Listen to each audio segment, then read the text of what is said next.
मरने के बाद सबको स्वर्ग भेज देते हैं। कोई भी आदमी चाहे कितनी भी दारू पीने वाला हो, कितना भी उसने क्रोध किया हो, कितने लोग की पिटाई करी हो, कितना ही व्यभिचार करा हो, कितने भी कुकर्म करे हो, सभी लोग कहाँ आते हैं? स्वर्ग।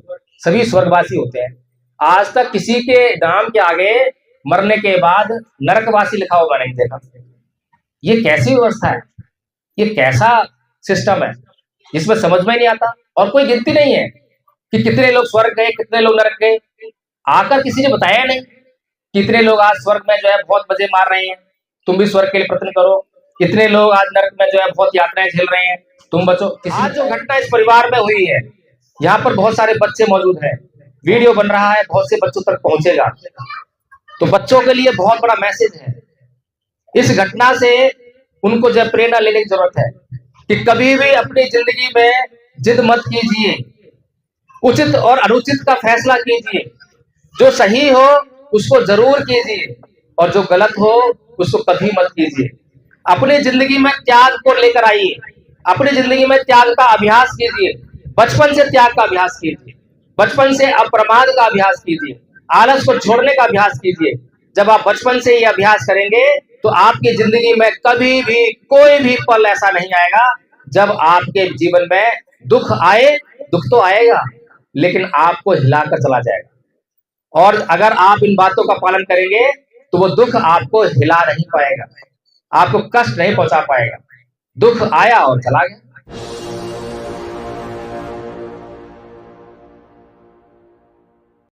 ओकास वन्दामि भन्ते द्वारतेन मया कत्तं सब्बं अपराधं क्षमतु मे भन्ते। भन्ते मुझे अवकाश दीजिए, मैं वंदन करता हूँ मन वचन कर्म से मेरे द्वारा जो भी अपराध हुए हैं उन्हें क्षमा करें। ओकास अहं भन्ते ते शरणेन सह पंचशीलं धम्मं याचामि अनुग्रहं कृत्वा शीलं देथ मे भन्ते।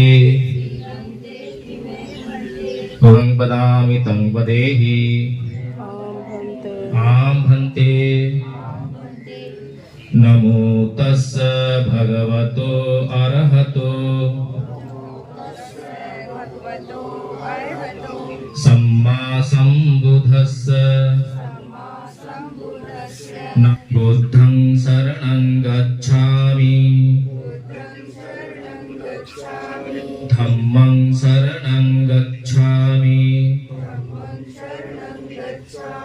संघं शरणं गच्छामि।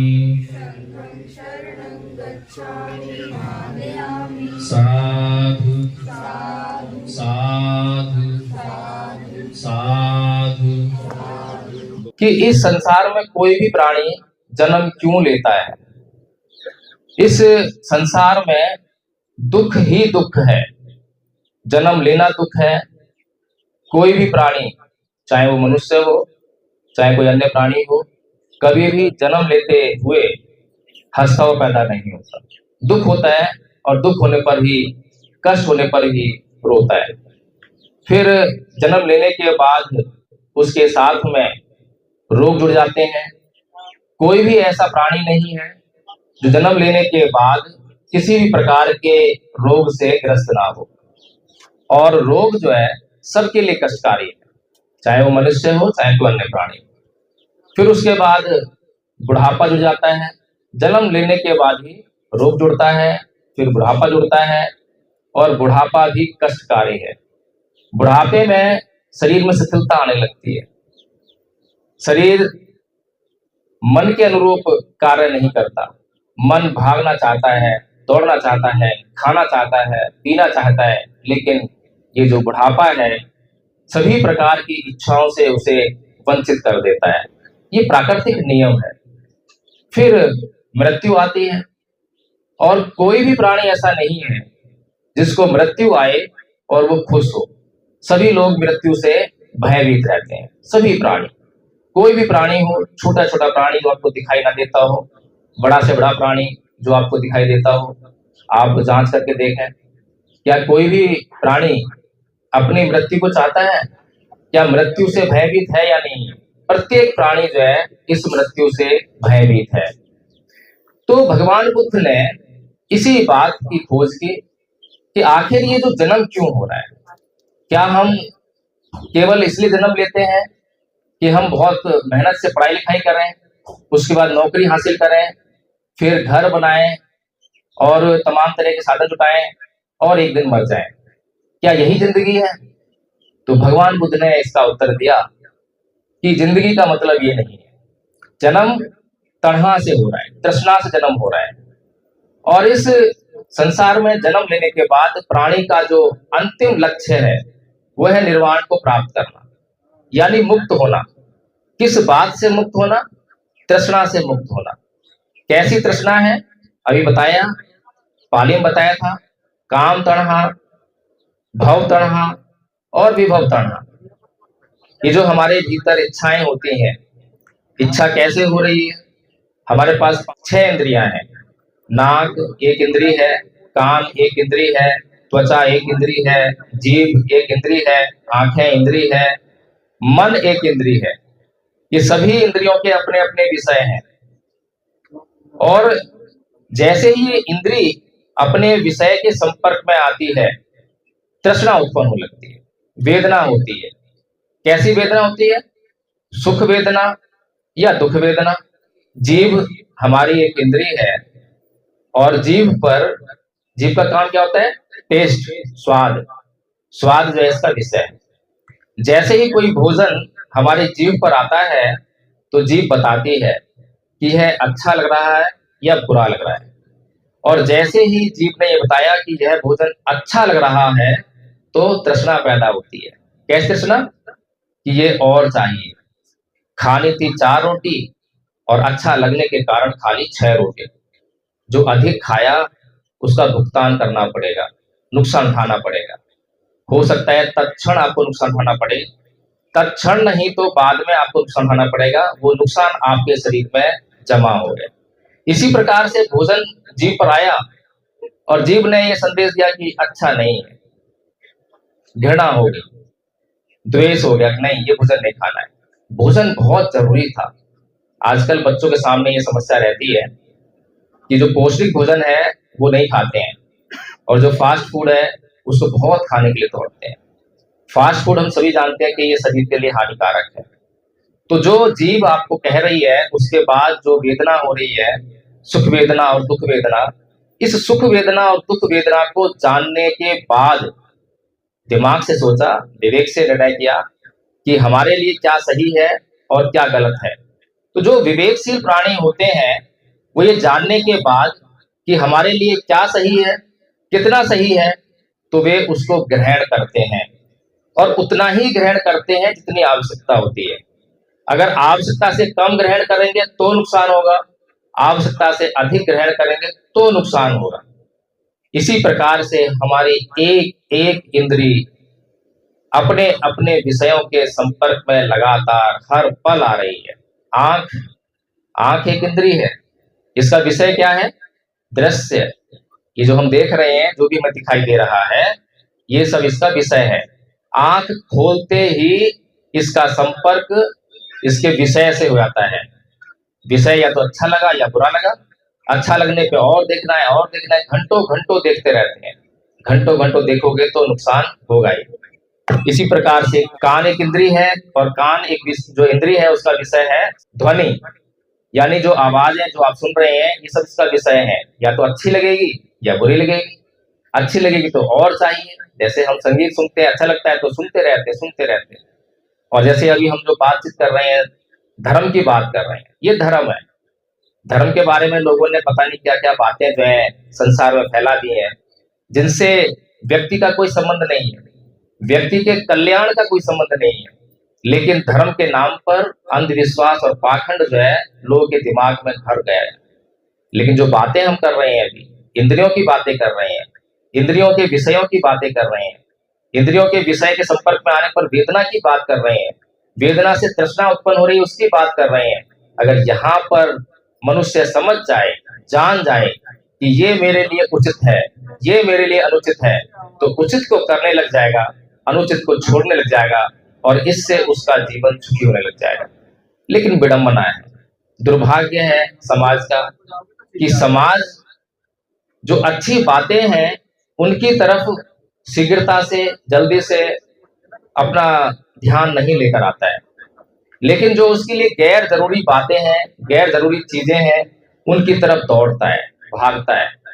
भोगी प्रवृत्ति का मनुष्य जैसे ही उसके सामने किसी भी रूप में, किसी भी प्रकार से कोई भी भोगने योग्य बात हुई, चीज हुई, कोई भी चीज उपस्थित हुई, तुरंत उसको भोगने के लिए दौड़ता है। जैसे कि उदाहरण देता हूं, एक मजदूर सुबह से लेकर शाम तक मेहनत करता है, मजदूरी करता है और 500 रुपये उससे कमाता है, और शाम को सुख के रूप में उसके सामने मदिरा आती है, एक शराब की बोतल आती है। उसके मन में शराब के प्रति राग बैठा हुआ है, मोह बैठा हुआ है। जैसे ही उसने किसी को पीते हुए देखा तो रह नहीं पाता, या फिर स्वयं से ही प्रेरित होता है कि मुझे शाम को जैसे ही मैं मजदूरी करके हटूंगा, शाम को मैं ठेके पर जाऊंगा और एक बोतल लेकर आऊंगा। अब ये जो सुख उसके सामने आ रहा है, 500 रुपये उसने कमाए, 500 रुपये उसके लिए बहुत जरूरी थे, महत्वपूर्ण है, लेकिन उस 500 रुपये में से आधे पैसे तो वो शराब पीने में ही निपटा देता है। तो उसने जो है जिसमें सुख ढूंढा, जिसमें सुख देखा, और उसमें उस सुख को भोगने के बाद बार बार जो है दुख में ही आ गिरा। काय का दुख? गरीबी का दुख है। शरीर का दुख तो होना ही है, गरीबी का दुख भी उसके साथ में लगा हुआ है। इसी प्रकार से मैं एक कहानी सुनाता हूँ, बड़ी प्रेरक कहानी है। सुनेंगे तो समझ में आएगा कि ये शरीर जो है किस प्रकार से जब राग रंजित हो जाता है तो कितना रोगग्रस्त हो जाता है। एक बार की बात है, भगवान बुद्ध विपश्यना कर रहे थे और राजा बिंबिसार उसके पास आए, और राजा बिंबिसार ने भगवान बुद्ध को नमन किया और कहने लगा कि तथागत बुद्ध, मैं इतना बलशाली हूं कि एक तलवार में इतनी गर्दनें काट सकता हूं, इतने लोगों से मैं अकेला लड़ सकता हूं, मैं बहुत बलशाली हूं। मैं रोज सुबह इतनी वर्जिश करता हूं, शाम को इतनी वर्जिश करता हूं, इतना वजन खा सकता हूं, मैं बहुत बलशाली हूं। भगवान बुद्ध बोले कि अच्छा, बहुत अच्छा, हे राजन बैठो। उसने आसन लिया और बैठ गया। भगवान बुद्ध बोले कि हे राजन, क्या आप मेरे साथ 1 घंटा ध्यान कर सकते हो? तो राजा बोला, ये कौन सी बड़ी बात है, मैं बड़े आराम से ध्यान कर सकता हूँ, 1 घंटा कुछ भी नहीं है। फिर भगवान बुद्ध बोले कि बहुत अच्छा राजन, हे राजन, क्या तुम मेरे साथ 2 घंटा ध्यान कर सकते हो? राजा बोला, हाँ भगवान बुद्ध, मैं 2 घंटा भी ध्यान कर लूंगा। भगवान बुद्ध बोले कि बहुत अच्छा, कि हे राजन, क्या तुम मेरे साथ में 4 घंटे ध्यान कर सकते हो? राजा बोला कि हाँ भगवान बुद्ध, प्रयास करूंगा, कर लूंगा। फिर भगवान बुद्ध बोले कि हे राजन, क्या तुम मेरे साथ 1 हफ्ते तक ध्यान कर सकते हो?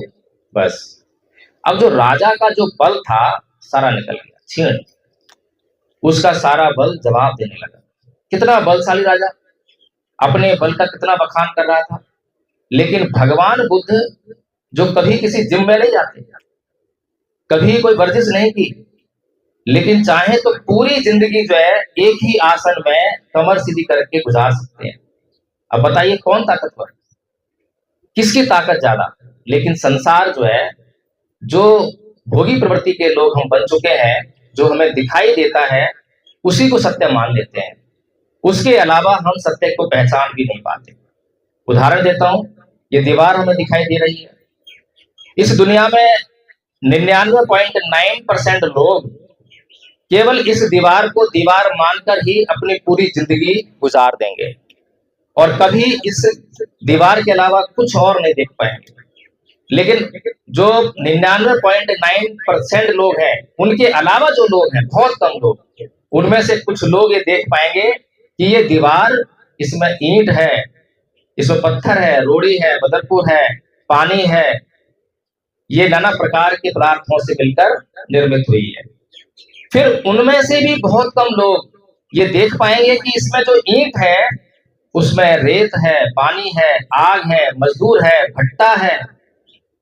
फिर उसमें से भी बहुत कम लोग ये देख पाएंगे कि जो रेत है, ये रेत दिखाई देता है बहुत सूक्ष्म कण है, जो दिखाई भी नहीं देता। ये तो बहुत बड़े सूक्ष्म लेवल पर ऐसा कण है जो दिखाई नहीं देता, यानी कि ये सारा संसार जो हमें दिखाई दे रहा है, ये एक ऐसा पदार्थ है, सूक्ष्म पदार्थ है जो नहीं है। तो उस सत्य तक कितने लोग पहुंच पाए? बहुत कम लोग पहुंच पाए। इसीलिए सत्य बहुत कठिन है, उस तक पहुंच पाना बड़ा मुश्किल है। इसी प्रकार से जो राजा कह रहा है, राजा वो कह रहा है जो उसे दिखाई दे रहा है, जो उसे महसूस हो रहा है, लेकिन भगवान बुद्ध उसे वो बता रहे हैं जो उसके दिमाग में विकार बैठे हुए हैं। कौन कौन से विकार है? काम, क्रोध, मोह, लोभ, द्वेष, तृष्णा, ईर्ष्या, राग, इतने विकार। इतने विकारों से जिसका शरीर, जिसका चित्त निर्मित हो, वो सुखी कैसे सकता है? वो तो पल प्रतिपल हर पल जल रहा है, काम से जल रहा है, द्वेष से जल रहा है, राग से जल रहा है, जले जा रहा है और कह रहा है कि मैं बहुत बलशाली हूं, मैं बहुत अमीर हूं, मैं बहुत सुखी हूं। सुखी नहीं है। भगवान बुद्ध जो एक ही स्थिति में, एक ही पोजीशन में पूरी जिंदगी बैठ सकते हैं, लेकिन शरीर में कहीं पर कोई पीड़ा नहीं होगी। लेकिन अगर राजा 2 घंटे बैठ जाए, जो सुबह शाम वर्जिश करता है, जिम करता है, अगर वो 2 घंटे बैठ जाए, 2 घंटे के बाद बोलेगा मेरे घुटने में दर्द हो रहा है, मेरे पीठ में दर्द हो रहा है। ये दर्द कहाँ से आया? हमारे शरीर में हमने एक पोजीशन ली, 1 घंटा उसको दिया, तो उसके बाद दर्द कहाँ से आया? दर्द आया राग से, कि हमारे शरीर को हमने जब से पैदा हुए हैं तब से राग रंजित कर रखा है, सुख दिया है उसको। कैसा सुख दिया है? जैसे ही कमर, ऐसे बैठा हूं मैं और कमर सीधी है, थोड़ी देर बाद इसमें दर्द होने लगेगा, ले ली कुर्सी की टेक, फिर थोड़ी देर लगा कि अरे नहीं, अब थोड़ा सा लेट जाता हूँ, पलंग पर लेट गया। सारी जिंदगी शरीर को ऐसा ही हमने आराम दिया है। और जब शरीर को हमने जो ये आराम दिया है, ये शरीर को नहीं, ये चित्त को राग दिया है। चित्त में जो है हमारे राग पैदा हो गया, चित्त में राग पैदा हो गया, तो जैसे ही हम कहीं पर थोड़ा सा कष्ट पाते हैं, वैसे ही हाय रे मरा चिल्लाने लगते हैं और फिर उसको सुख की स्थिति में लाने के लिए दौड़ पड़ते हैं। जैसे ही कोई व्यक्ति को मैं जबरदस्ती 15 मिनट भी बैठा दूं कि भाई कमर सीधी करो, आंखें बंद करो और आनापानसती, बैठ जाएगा, मेरे कहने पे बैठ जाएगा, मेरे जबरदस्ती करने पे बैठ जाएगा। लेकिन 15 मिनट के बाद जैसे ही मैं कहूंगा कि अब आंखें खोलो, अब आराम से बैठो, वैसे ही वो जो है भागेगा, कमर को एकदम टेढ़ी कर लेगा और उसके बाद जो है जो भी उसको आसन चाहिए, लेटने का मतलब लेट जाएगा, भागेगा। किस लिए भाग रहा है? सुख को पाने के लिए।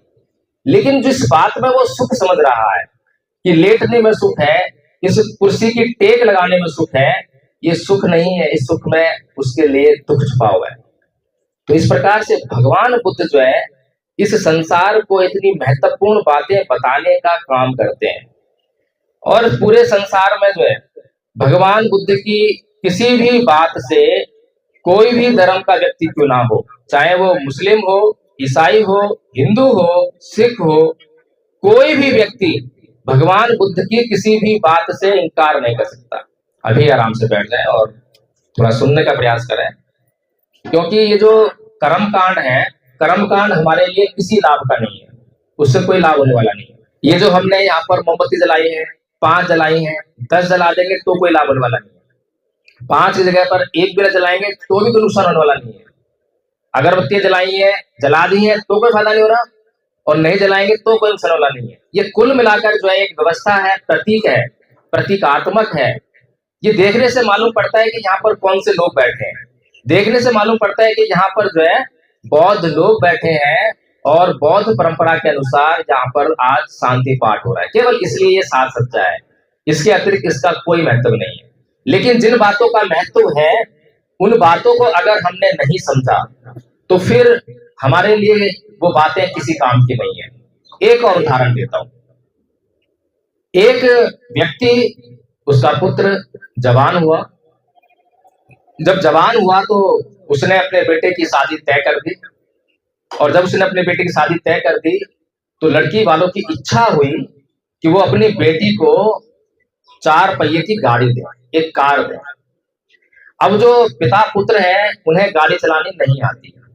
लड़की के घर वालों ने जब ये बात कही तो वो इनकार नहीं कर पाए तो शादी हुई, और पिता पुत्र ने जो है किसी ड्राइवर को किराए पर लिया।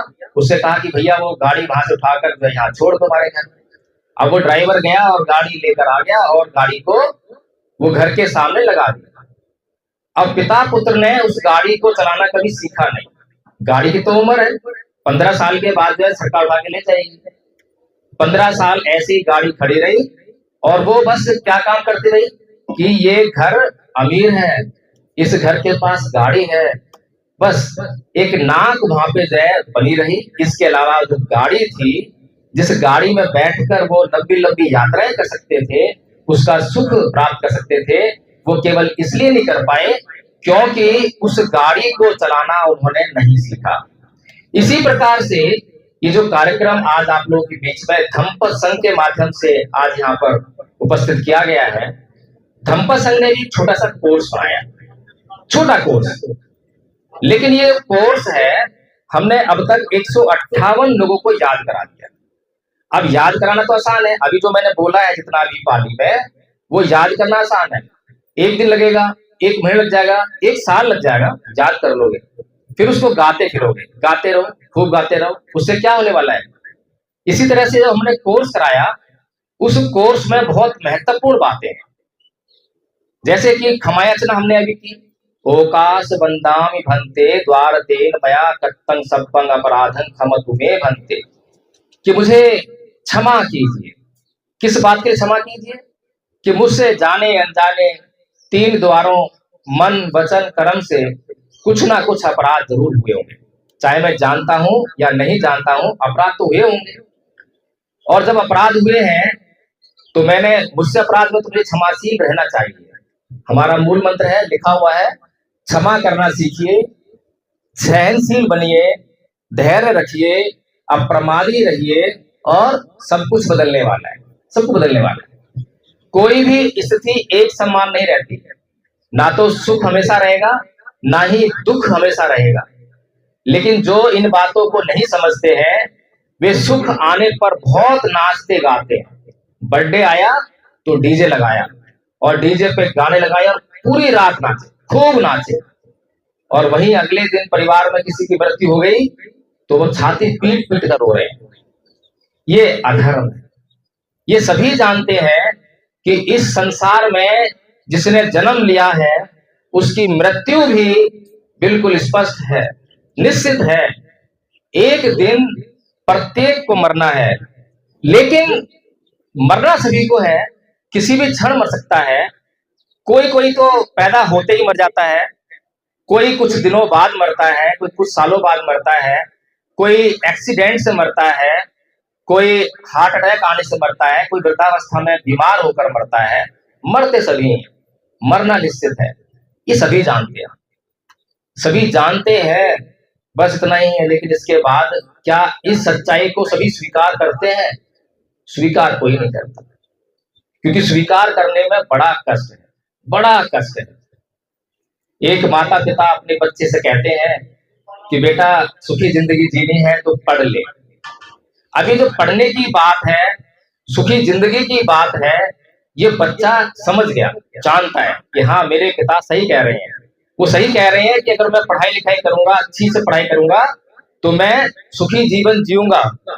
लेकिन अब उस बात को स्वीकार करने में बड़ा कष्ट है, क्योंकि उस बात को स्वीकार करने के लिए उसको प्रमाद छोड़ना पड़ेगा, आलस छोड़ना पड़ेगा, अपना राग छोड़ना पड़ेगा, अपनी इच्छाएं छोड़नी पड़ेंगी। इतना सब कुछ उसे करना पड़ेगा, त्याग करना पड़ेगा। अब ये त्याग करने के लिए तैयार नहीं। इसी प्रकार से जब संसार को सबको मालूम है, हिंदुओं को मालूम है, मुसलमानों को मालूम है, बौद्धों को मालूम, सबको मालूम है कि एक न एक दिन हमारे जितने भी प्रियजन हैं, जिनसे हम राग लगा रहे हैं, स्नेह कर रहे हैं, ये मरेंगे, सब मरेंगे। हो सकता है मुझसे पहले मर जाए, हो सकता है मेरे बाद मरे, लेकिन उस मृत्यु को हम स्वीकार नहीं करते हैं। और जो लोग मृत्यु को स्वीकार करते हैं वो फिर छाती नहीं पीटते हैं, सहनशील हो जाते हैं, सत्य का सामना करने लग जाते हैं। तो इसीलिए जो हमने कहा कि क्षमा मांगना, अब क्षमा मांगने का गुण कितने लोगों में है? अभी संसार में, अपने आस पड़ोस में, अपने परिवार में जरा नजर उठा के देखिए, कितने लोग क्षमाशील हैं। जो अपनी गलती हो जाए तो पहले तो उसको खुद से देख ले कि हाँ मुझसे गलती हुई, फिर जो दूसरे बताएं, मैं नहीं देख पा रहा कि मेरे भीतर क्या गलती है, मैं क्रोध कर रहा हूं, गाली दे रहा हूं, मैं गलती पर गलती करे जा रहा हूं, लेकिन मैं समझ नहीं पा रहा हूं कि मैं गलती कर रहा हूं। चलो ठीक है, कोई बात नहीं, लेकिन दूसरे देखते हैं कि ये गाली दे रहा है, गाली देना ठीक नहीं है, तो वो बताते हैं कि ये जो गाली दे रहा है ये ठीक नहीं है।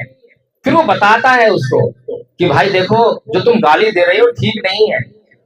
अब उसके ये बताने पर कौन सा ऐसा व्यक्ति जो मान जाए? बहुत कम लोग हैं। और मान ही न जाए बल्कि ये कहे कि भाई साहब बहुत अच्छा किया आपने, मेरे भीतर गलती थी, पता नहीं मैं कहां कहां जाकर गाली देता और कहां कहां जाकर पिटाई खाता, इतना अनर्थ होता मेरे साथ में, आपने मुझे बता दिया, मैं अब इस पे काम करूंगा और अपने सुधार करूंगा। इतना अगर हो जाए तो वो सुखी हो जाए। सुख तो हमारे मन से जुड़ा हुआ है, हमारे चित्त से जुड़ा हुआ है, कि बीमारी हमारे चित्त में है, बाहर नहीं है, शरीर पे नहीं है। तो इसी प्रकार से क्षमाशील होना इतना बड़ा गुण है कि अगर किसी ने मान लीजिए आपसे द्वेष रखकर भी आपकी शिकायत कर दी, आपसे द्वेष रखता है, ईर्ष्या रखता है, और ईर्ष्या के तहत आपको गलती नहीं है लेकिन गलती बता रहा है, तब भी आप क्यों उसकी द्वेष रख रहे हैं? अरे जा, मेरे अंदर कोई गलती नहीं। आप फिर भी कहें अच्छा भाई साहब मैं सोचूंगा, मैं जरूर अपने ऊपर काम करूंगा, बहुत बहुत साधुवाद। इतना व्यवहार करना अगर सीख ले तो उसकी जिंदगी में काय का दुख। लेकिन समस्या ये है, ये नाक बहुत भयंकर छोटी छोटी बातों पर अपने भीतर अहम लेकर आती है, और वो अहम जो है क्या से क्या करवा लेती है। इसी प्रकार से हमने 5 शील ग्रहण किए, और 5 शील ग्रहण करने से पहले शील याचना की। ओकाश अहं भंते ति शरणेन सह पंचशीलं धम्मं याचामि अनुग्रहं कृत्वा शीलं देथ में भंते। यह भंते कृपया करके मुझे शील दीजिए, क्योंकि जिन लोगों को बिना दिए हम कुछ देते हैं तो वे उसकी वैल्यू नहीं करते। इसीलिए धम्म में याचना करना है कि पहले लोग मांगे तब दिया जाए। अगर मांगेंगे तो यानी कि उनको जरूरत महसूस हो रही है, जरूरत महसूस होगी और तब मांगेंगे तो वे उसकी कद्र करेंगे, उसका उपयोग करेंगे। इसीलिए ये शील याचना है। फिर उसके बाद शील लिए, 5 शील कहे। पहला शील कहा पाणातिपाता वीरमणि सिक्खापदं समादयामि, कि मैं प्राणी हिंसा से व्रत रहने की शिक्षा ग्रहण करता हूं। अब इस बात पर कितने लोग आचरण करते हैं, और क्या इस बात पर आचरण करने की आवश्यकता है या नहीं है? सबसे पहले हमें इस बात का निर्णय करना चाहिए कि मैं प्राणी हिंसा नहीं करूंगा। कुछ लोग जो है नॉन वेज को लेकर जो है इसका मतलब निकालने लगते हैं कि बौद्ध धर्म में तो मीट खाना, मांस खाना वर्जित है। अरे नहीं भाई, इसका मतलब ये नहीं है। भगवान बुद्ध ने अपने धम्म में, अपने भिक्षु संघ में कभी भी इस नियम को लागू नहीं किया कि बौद्ध भिक्षु मांस का भक्षण नहीं करेंगे। समझने वाली बात है। एक होता है नीड टू किल, एक होता है विल टू किल। मारने की इच्छा और मारने की जरूरत, दोनों में बड़ा फर्क है। मैं अपने जीव के टेस्ट के लिए किसी प्राणी की हिंसा करता हूं, हत्या करता हूं, यह अपराध है। लेकिन मुझे जरूरत पड़ रही है, मुझे आवश्यकता है मेरे जीवन को बचाने के लिए, मेरे परिवार के जीवन को बचाने के लिए, समाज में किसी व्यक्ति के जीवन को बचाने के लिए, और तब मैं प्राणी हत्या करता हूं, तो उसमें अपराध है। फर्क है दोनों। इसीलिए पाणातिपात का मतलब जो है मारना नहीं है, बल्कि प्राणों पर अतिपात यानी अधिक प्रहार करना, ये इसका मतलब, प्राणों पर अधिक प्रहार करना। अब प्राणों पर अधिक प्रहार किसी भी तरीके से हो सकती है। मैंने किसी को गाली गलौज दी और उसका जो मन है वो क्षतिग्रस्त हो गया, उसको ठेस पहुंची, तो ये भी हिंसा है। मैंने किसी को थप्पड़ मारा, ये भी हिंसा है। डंडे से मारा, ये भी हिंसा है। तो इस प्रकार की सभी प्रकार की हिंसाएं मैं अपने लिए दूसरों से नहीं चाहता हूं। मैं नहीं चाहता कि कोई मुझे गाली दे, मैं नहीं चाहता कि कोई मुझे डंडे से मारे, मैं नहीं चाहता कि कोई मेरी हत्या कर दे। ये मैं अपने लिए तो चाहता हूं, लेकिन दूसरों के प्रति मैं हर पल ऐसा व्यवहार कर रहा हूं, मैं उनको गाली दे रहा हूं, उनको डंडे से मार रहा हूं, उनको मार ही डाल रहा हूं। ये जो दोहरा मापदंड है, यही हमारे दुख का कारण है। हम समाज में रहते हैं, और समाज में रहते हैं तो समाज के नियम हैं। समाज के नियमों का अगर हम पालन करेंगे तो सुखी रहेंगे, और समाज के नियमों का उल्लंघन करेंगे तो दुख आना लाजमी है। जंगल में नहीं रह रहे हैं जहां पर शेर के सामने कोई भी आया तो उसे खा गया, उसको भी जीवन प्रिय था। यहाँ समाज है, यह समाज ने नियम बनाए हैं कि कैसे हम सुख से रहें। फिर दूसरी बात कही, अदिन दाना वीरमणि सिक्खापदं समादयामि, कि मैं चोरी से व्रत रहने की शिक्षा ग्रहण करता हूं। तो चोरी में क्या है? ये नहीं है कि मैंने किसी की चीज उठाई और लेके चला गया, ये चोरी नहीं है। मन में है, मन में लोभ है, लालच है, वहीं से चोरी का भाव पैदा हो रहा है, वहीं से चोरी का कारण उत्पन्न हो रहा है। तो जो मन में जो लोभ लालच है, वो कहां का जुड़ा हुआ है? पूरे संसार में जो जो चीजें मुझे दिखाई दे रही हैं और मुझे लगता है कि वो मेरे पास होनी चाहिए, तो उनको प्राप्त करने के लिए मैं अपने भीतर जो परिश्रम करना था, उस परिश्रम को छोड़ दिया, लोभ लालच से बैठ गया, और फिर किसी अनैतिक कार्य से मैंने उन चीजों को अपने पास उसका संग्रह करना शुरू कर दिया। हम में से कौन सा ऐसा व्यक्ति है जिसके भीतर लोभ लालच नहीं? कोई भी नहीं। और फिर कहते हैं कि हम दुखी हैं, हाय रे मरे, हाय रे। थोड़ा पीटना करना ही है। दुख कहां से आ रहा है? दुख बाहर से नहीं आ रहा है, दुख भीतर से आ रहा है। भगवान बुद्ध धम्मपद में कहते हैं, नए परिसंग विलोमानी, नए परिसंग कथा कथन अतनो भी अविख्य कतानी अकतानी च, कि दूसरे क्या कर रहे हैं, दूसरे क्या नहीं कर रहे हैं, यह मत देखो, लेकिन मैं क्या कर रहा हूं और मैं क्या नहीं कर रहा हूं, ये जरूर देखना चाहिए। क्योंकि इस संसार का निर्माण बाहर से नहीं हो रहा, मेरे भीतर से बाहर जा रहा है। अभी क्या हो रहा है? अभी बाहर किसी ने गाली दी तो मैंने उसको गाली के बदले क्रोध किया, उसको पिटाई कर दी। ये सब मैं बाहर से अपने भीतर लेकर आया। यानी कि मेरे भीतर क्रोध कहां से आया? गाली देने का भाव कहां से आया? बाहर से आया, मेरे परिवार से आया, अड़ोस पड़ोस से आया, समाज से आया। ये जो बाहर से भीतर का निर्माण हमारा हो रहा है, ये हमारे लिए घातक है। अगर भीतर से निर्माण करेंगे तो अपने सभी विकारों पर नियंत्रण स्थापित करेंगे। चाहे दुनिया चोरी करे, चाहे दुनिया लोभ लालच में फंसे, लेकिन मैं कभी चोरी नहीं करूंगा, मैं कभी लोभ लालच में नहीं अटकूंगा। दुख कहां से आ जाएगा? कैसे दुख आ जाएगा? मेरी तृष्णाओं से दुख पैदा हो रहा है। हाय मुझे ये चाहिए, मुझे वो चाहिए, मिल नहीं रहा तो मैं हर पल जल रहा हूं, ईर्ष्या में जल रहा हूं, द्वेष में जल रहा हूं, तृष्णाओं में फंसा हुआ हूं। इसी प्रकार से हमने कहा कि कामेषु मिच्छाचारा वीरमणि सिक्खापदं समादयामि। हालांकि इसका मतलब जो है, लोग बोलते हैं कि मैं व्यभिचार से व्रत रहने की शिक्षा ग्रहण करता हूं, लेकिन काम का मतलब होता है इच्छा करना। काम का मतलब इच्छा करना, किसी भी प्रकार की इच्छा, और उसके साथ जब तृष्णा जुड़ जाती है, यानी कि जितनी आपको जरूरत है उससे अधिक जब आप चाह करते हैं तो वो आपके दुख का कारण बनती है। तो इसीलिए हमें ये नहीं करना चाहिए। लेकिन संसार जो है अभी क्या करता है कि मेरी बहन बेटियों की तरफ तो लोग सभी इज्जत और मान सम्मान से देखें, लेकिन मैं सभी की बहन बेटियों को ताकता फिरूं। व्यवस्था गड़बड़ हो गई। तो इसीलिए भगवान बुद्ध सबसे पहले अपने ऊपर काम करने के लिए है। अगर मैं सही होऊंगा तो दूसरा भी इसका पालन करेगा, तीसरा भी इसका पालन करेगा। समाज में फिर ये जो व्यभिचार है आएगा कहां से? चोरी आएगी कहां से? लुटेरे आएंगे कहां से? समाज में से तो आ रहे हैं। तो समाज का सुधार करें। फिर कहा मूसा वादा वीरमणि सिक्खापदं समादयामि।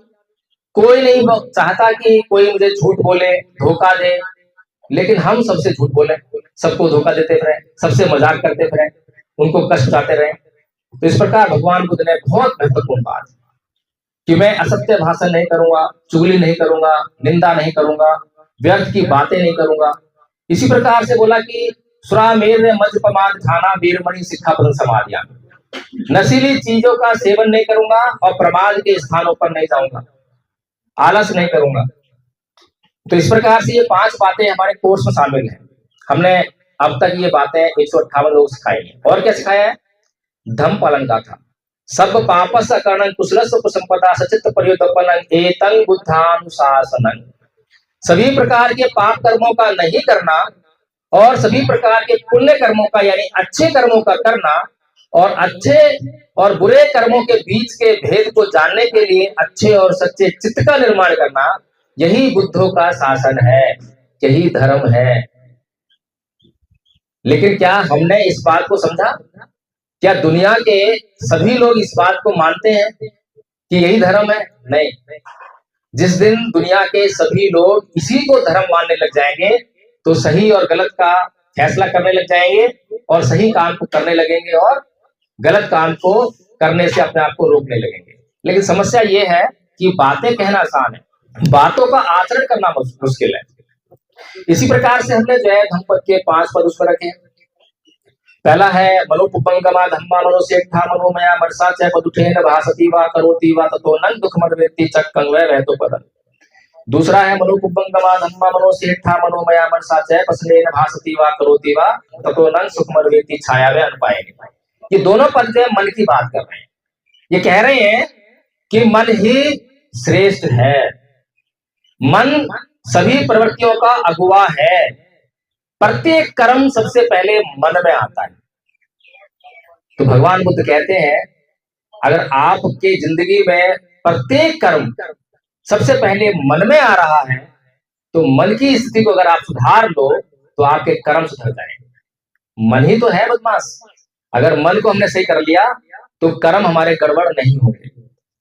और ये बात भगवान बुद्ध ने आज से 2600 साल पहले कही। आज एक YouTube पर आप लोग देखना, एक फिल्म है द सीक्रेट। जब मैंने देखी तो मैं बड़ा आश्चर्यचकित रह गया। दुनिया भर के वैज्ञानिक और डॉक्टर मिलकर रिसर्च कर रहे हैं, तमाम यंत्रों का, इंस्ट्रूमेंट्स का उपयोग कर रहे हैं और उसके बाद बोलते हैं कि ये जो मन है सारी चीजें मन से ही हो रही हैं। और यही बात भगवान बुद्ध आज से 2600 साल पहले बताकर गए और आज भी उतनी ही लागू होती है जितनी 2600 साल पहले लागू होती थी। कितनी महत्वपूर्ण बातें, कितना महत्वपूर्ण धर्म है। लेकिन दुर्भाग्य है भारत के लोगों का कि भारत में ये धर्म उत्पन्न हुआ। बोधगया में सिद्धार्थ को बुद्धि प्राप्त हुई और कुशीनगर में महापरिनिर्वाण हुआ। 40 साल तक भगवान बुद्ध जो है इस धर्म का उपदेश करते रहे और यह धर्म यहां से निकलकर पूरी दुनिया में फैला। आज 52 देश जो है बौद्ध है, बौद्ध देश कहे जाते हैं। अभी बामियान अफगानिस्तान में है जहां अभी तालिबान ने कब्जा किया अफगानिस्तान के ऊपर। अफगानिस्तान पूरा मुस्लिम देश है, वहां पर देखने को भी आपको हिंदू और बौद्ध नहीं मिलेंगे। लेकिन वहां पर भगवान बुद्ध की चट्टानों को काटकर विशाल मूर्तियां मिली जिनको तालिबान ने नष्ट किया, तोप से नष्ट किया। जापान ने उन्हें पेशकश की थी कि भाई इनका पुनर्निर्माण हमें करने दो, सारा खर्चा हम उठाएंगे, लेकिन नहीं माना। भगवान बुद्ध की मूर्ति वहां पर कैसे आई? वो तो सारा मुस्लिम देश है, वहां तो सारे मुसलमान हैं और मुसलमान मूर्ति पूजा नहीं करते हैं, तो मूर्तियां मुसलमान तो बनाएंगे नहीं। यानी कि अफगानिस्तान पूरा का पूरा कभी बौद्ध देश रहा होगा, वहां पर बौद्ध लोग होंगे, तभी तो उन्होंने बुद्ध की मूर्ति बनाई। जब अफगानिस्तान बौद्ध रहा होगा तो उससे पहले पाकिस्तान पड़ता है, वो भी तो बौद्ध था।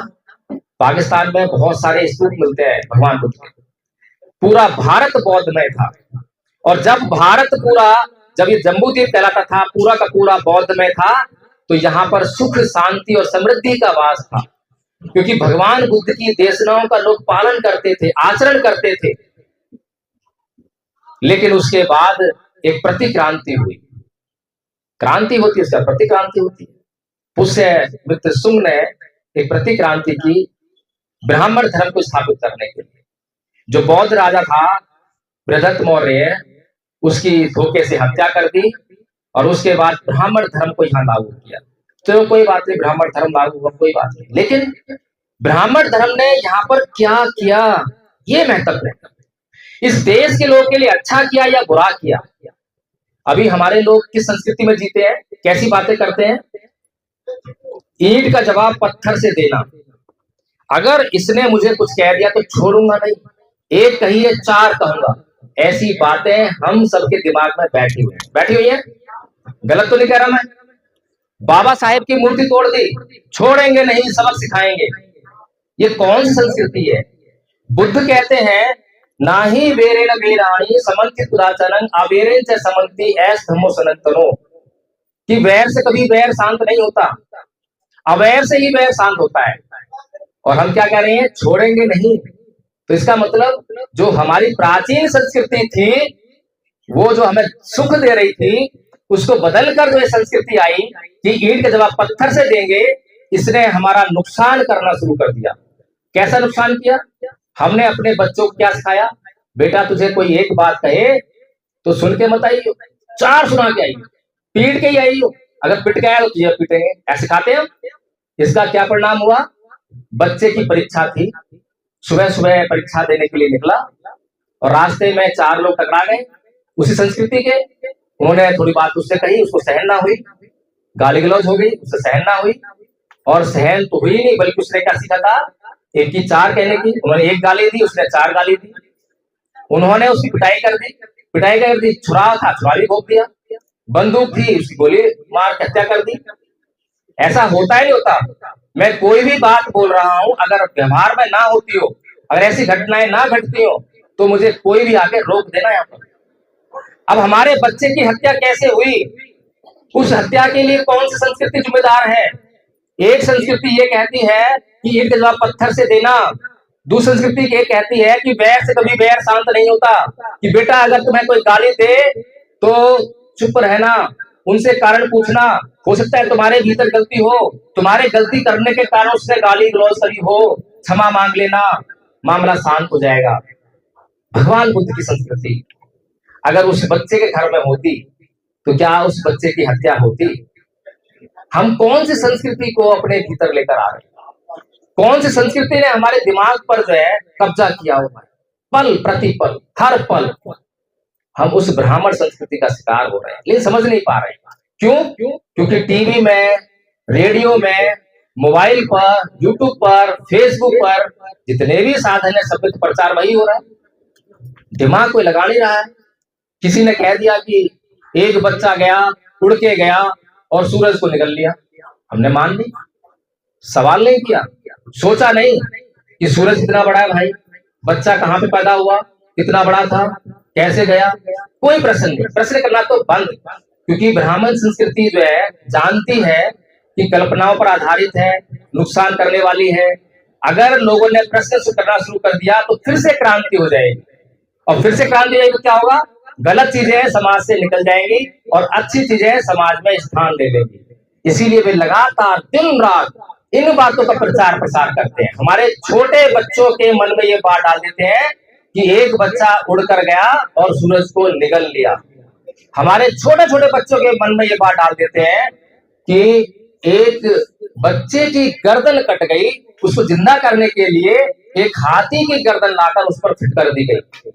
ऐसी ऐसी बातें जब हमारे बच्चों को बचपन में ही सिखा दी जाएंगी तो वो बड़े होकर क्या राग लग पाएंगे, क्या बातें कहेंगे, क्या वो बुद्ध की संगति तक जाएंगे? जब बचपन में ही कोई बच्चा कहीं पैदा हुआ, हिंदू घर में पैदा हुआ, उसको पैदा होते ही हम छोड़ाए मुसलमान घर में, अब बताइए उसका धर्म क्या रहेगा पूरी जिंदगी? हिंदू रहेगा या मुसलमान रहेगा? हिंदू घर पैदा हुआ था, उसके माँ बाप हिंदू थे, लेकिन बचपन में ही उसको मुसलमान का छोड़ा गया, मुसलमान कहलाएगा। यानी कि धर्म का मामला गड़बड़ है, ये सांप्रदायिक मामला है। धर्म का मामला तो जो भगवान बुद्ध कह रहे हैं वो है कि सब पापस्सा करना कुशल सब पदास्थित परिदर्पण ये अनुशासन, अच्छे कर्मों का करना, बुरे कर्मों का नहीं करना, यही धर्म है। वो हमें समझ में आ नहीं रहा। हमें क्या समझ में आ रहा है कि मैं मुसलमान हूँ, मैं हिंदू हूँ, मैं बौद्ध हूँ, ये मेरा झंडा है, ये मेरा मंदिर है, ये मेरी मूर्ति है। हमें तो ये समझ में आ रहा है। जो धर्म जिससे हमें फायदा हो सकता है वो तो समझ में ही नहीं आ रहा। और इन मूर्तियों से, इन झंडों से, इन कपड़ों से हमारा कोई फायदा जुड़ा हुआ नहीं है। वो लगातार जो है हमारे बीच में परोसा जा रहा है, वो लगातार हमें उसी से हमें भरा जा रहा है, और हम लड़ने मरने के लिए तैयार हैं। किस बात के लिए लड़ने मरने के लिए तैयार हैं? उन गलत बातों के लिए हम लड़ने मरने के लिए तैयार, अच्छी बातों के लिए नहीं। किसी बच्चे ने क्रोध किया तो तत्क्षण उसको क्रोध करते, बेटा आपने क्रोध किया, सॉरी फील करो, ये तो कहा नहीं। कहा किसी ने? बच्चे ने नहीं मारा तो डांट दिया, बेटा सॉरी फील करो, सॉरी फील करना चाहिए, सॉरी फील करना अच्छी बात होती है, ये तो करना ही क्या जरूरत पड़ी है। बच्चे ने कोई भी हरकत की, गाली दे दी, तोतली भाषा में गाली दे दी, बड़ी अच्छी लगी, मनोहारी लगी, इसलिए हो गया। क्या करा हमने, उस बच्चे को गाली की प्रैक्टिस करा दी। अब बच्चा जो बचपन से जिस बात की प्रैक्टिस कर रहा है और बड़े होके हम कहते हैं तो बदतमीज है। अरे वो बदतमीज का एक दिन में बन गया, बचपन से आपने तो बदतमीज बनाया है उसको। जब उसने पहली बार गाली दी तब आपने रोका नहीं, पहली बार क्रोध किया तब आपने रोका नहीं, पहली बार जिद की तब आपने रोका नहीं। आपने उसको गलत काम करता रहा, आपने कभी रोका नहीं उसको, उसका अभ्यास हो गया। तो आप रोकना चाहते हो तो आप रोकेगा नहीं, आप कैसे रुक जाएगा। एक व्यक्ति जब पहली बार शराब पी के आता है तभी रोक दिया जाए तो आसान काम है, और जब शराब पीने की आदत पड़ जाए तब रुकना चाहो तो कैसे रुक जाओ। फिर समाज में एक और विडंबना है कि समाज जो है अपने समाज का उत्थान करने वाले लोगों का सम्मान नहीं करता, बल्कि जो समाज का नुकसान करते हैं उनका बड़ा सम्मान करता है, उनको फूलों के हार बनाता है। कैसे, उदाहरण देता हूं। एक समाज का उत्थान करने वाला व्यक्ति, समाज सेवक व्यक्ति शराब पीने वाले व्यक्ति के पास जाता है और उससे कहता है कि मेरे भाई शराब पीना छोड़ दे, ये शराब तेरी किडनी खराब कर देगी, तेरे लीवर को डैमेज कर देगी। और वो शराबी उसको गाली देता है, फटकारता है, डांटता है कि भाग यहां से। वो समाज सेवक फिर भी कहता है मेरे भाई शराब पीना छोड़ दे, ये तुझे नुकसान करेगी, तुझे मार डालेगी। वो लगातार गाली गलौज करने के बाद भी, गालियां खाने के बाद भी समाज सुधारक आदमी उसको सुधारने का काम करता है। और एक राजनेता क्या करता है, वो उसके पास आएगा, शराबी के पास, साथ में एक बोतल लेकर आएगा, शराब की बोतल, और उसको देगा कि ले पी और वोट मुझे दियो। अब बताइए कौन सा व्यक्ति समाज के लिए महत्वपूर्ण है, किस व्यक्ति की समाज को पूजा करनी चाहिए, किस व्यक्ति का समाज को सम्मान करना चाहिए, और हम किस व्यक्ति का सम्मान कर रहे हैं। जब समाज गलत दिशा में जाएगा तो उसके बाद समाज को रोना पीटना पड़ेगा, दुख तो आएगा। तो दुख को आने से पहले ही अगर हम रोक लें तो उसका लाभ मिल सकता है। फिर हमने कोर्स में जो है 5 गाथाओं में 2 गाथा ताली मैंने आपको, तीसरी गाथा में कहा गया है कोची मंगा वती मंगा जिनी मंगा हासी में ये चतंग उपनहती बेरक तेसंग न सम्मति। चौथी गाथा में कहा गया है कि कोची मंगा वती मंगा जिनी मंगा हासी में ये चतंग न उपनहती बेरक तेसु पसम्मति। दोनों गाथाओं में एक बात है कि उसने मुझे मारा, उसने मुझे पीटा, उसने मेरा सब कुछ लूट लिया, उसने मुझे जीत लिया। जो इस प्रकार की बातें अपने मन में बनाए रखते हैं उनका वैर कभी शांत नहीं होता। अब बताइए ये बात कितनी महत्वपूर्ण है। हर परिवार किसी ना किसी कलह कलेश से जल रहा है। अगर भगवान बुद्ध की ये बातें उसके पास मौजूद हों, हमने इस परिवार में भी हमारे 2 आचार्य मौजूद हैं, आचार्य पारुल और आचार्य हिमांशी। उनको ये कोर्स पूरा याद करा रखा है, उनको ये पूरी गाथा याद है। लेकिन मैंने भी कहा ना कि बाप बेटा गाड़ी घर पर ले आए लेकिन ड्राइव करना सीखा नहीं, चलाना सीखा नहीं, उसका उपयोग कभी किया नहीं, तो फायदा कहां से होगा। तो ऐसे ही कोर्स तो हमने करा दिया, 158 लोगों को कोर्स करा दिया है। अब 158 लोगों में जो उस कोर्स क्या हुआ, उनके पास साधन आ गया है। जब जब इस्तेमाल करेंगे जब फायदा देंगे, जब जब इस्तेमाल करेंगे जब जब फायदा करेंगे ही। एक उदाहरण देता हूं, बिल्कुल हमारे सामने जो घटना घटी उसका उदाहरण, कोई कल्पनाओं पर नहीं कह रहा मैं। हमारे एक मित्र हैं, दिल्ली पुलिस में है, बहुत क्रोधी स्वभाव के हैं। एक दिन उनकी मैडम का फोन आया कि प्रकाश जी हमारे घर पर आ जाइए, 3 दिन से बोलचाल नहीं है, बहुत भयंकर झगड़ा हो गया। अब तो संभावना भी लग रही है, झगड़ा तो पहले भी हुआ था लेकिन इस बार बहुत भयंकर है। हम घर पर गए तो वैसे ही वो हमारे साथी ड्यूटी से आए थे, तो मैडम पानी लेकर आई उनके लिए। तो क्या बोलते हैं कि अगर ये लोग घर पर ना आए होते तो ये पानी का गिलास तेरे मुंह पर देके मारता। इतना भयंकर गुस्सा हमारे मित्र के भीतर चित्त में व्याप्त है। एक अच्छी बात यह थी कि हम कुछ महीने पहले रोज पार्क जाया करते थे और पार्क में अपना एक्सरसाइज करने के बाद वहां बैठ के ये जो गाथा मैंने कही है इसका अभ्यास करते थे। ये मैं वो सिखा रहा था, ये सिखाई पाली में सिखाई, इसका हिंदी में अर्थ सिखाया। तो मैंने उनसे केवल एक ही बात की कि आप मुझे केवल इतना बता दीजिए कि हम जो रोज गाथा याद करते हैं उसका मतलब क्या है। बस इतना पूछना था। उसके बाद उनके चेहरे पर एकदम मुस्कान आ गई और उसके बाद गुस्सा सारा छूट। उसके बाद मुझे कभी शिकायत नहीं मिली कि झगड़ा हुआ है। तो ये जो बातें हैं, ये जो हम बातें सीख रहे हैं, गाथाएं सीख रहे हैं, ये बहुत काम की है। परिवार में छोटी छोटी बातों पर हमारे मन में बातें बैठ जाती हैं। इसने मुझे ये कह दिया, कह कैसे दिया, मेरी नाक का सवाल है। लेकिन वहीं पर अगर ये गाथा हम जानते होंगे, इसका आचरण करेंगे, अरे कह दिया तो कह दिया, छोड़ो, माफ किया, क्या लिखा है यहाँ पर, क्षमा करना सीखिए। और जैसे किसी से हमने कुछ गलत बात सुनी, उसने हमारे लिए कुछ गलत कह दिया और हमने तत्क्षण उसको क्षमा कर दिया। क्षमा करने के बाद दूसरे का कुछ भी हो, लेकिन हमारे भीतर तो शांति बैठना शुरू हो गई, हमारा मन तो शांत होने लगा। लेकिन जो लोग क्षमा करना नहीं जानते हैं, वो क्या करेंगे, अरे उसने मुझे गाली दी, छोड़ूंगा नहीं, मैं कुछ नहीं कह पाया क्योंकि वो मुझसे बलवान था, 2-4 लोग इकट्ठा करता हूं, उसको सबक सिखाऊंगा। और मैं हफ्तों तक, महीनों तक उस गाली से जलता रहा। उसका मैं कुछ बिगाड़ पाया या ना बिगाड़ पाया, लेकिन मैं तो हफ्तों तक उससे जलता रहा। शांति तो होगी, वो बात मैं भूल ही जाऊंगा। ऐसा कुछ भी नहीं है कि लिखा है ना, सब कुछ बदलने वाला है, बदलने वाला है।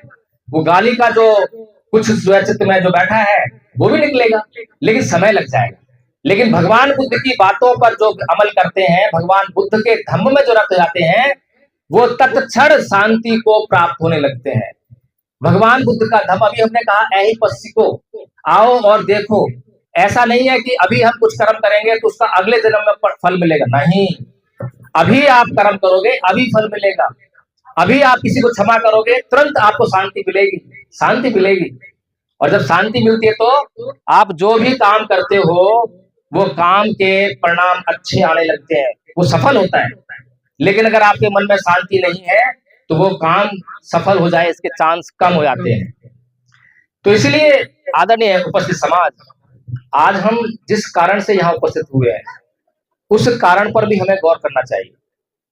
यह कारण इसलिए उपस्थित हुआ क्योंकि हमने जो है अपने आसपास, अपने परिवार में जिस माहौल की आवश्यकता थी, उस माहौल को नहीं बनाया या नहीं बना पाए।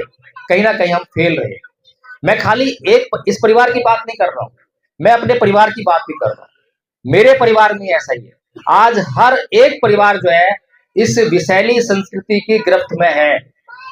क्योंकि जो दूसरी संस्कृति है, जो ब्राह्मण संस्कृति है, वो राग रंजित संस्कृति है, मनोरंजन पर आधारित संस्कृति है, गाने बजाने पर आधारित संस्कृति है। वहां पर अगर कोई जागरण भी होता है तो हम सभी जानते हैं जागरण में क्या होता है। जागरण में कोई ये बातें नहीं होती हैं, काम की बातें नहीं होती हैं। अगर उस जागरण में बहुत मधुर मधुर संगीत ना बजे, लोगों को नाचने को ना मिले, तो शायद जागरण होना बंद हो जाएगा। तो क्या वो धर्म है? अब बताइए, जिनको नाच गाने में मन लग रहा हो और जब उनको नाच गाने से मना करेंगे तो क्या होगा?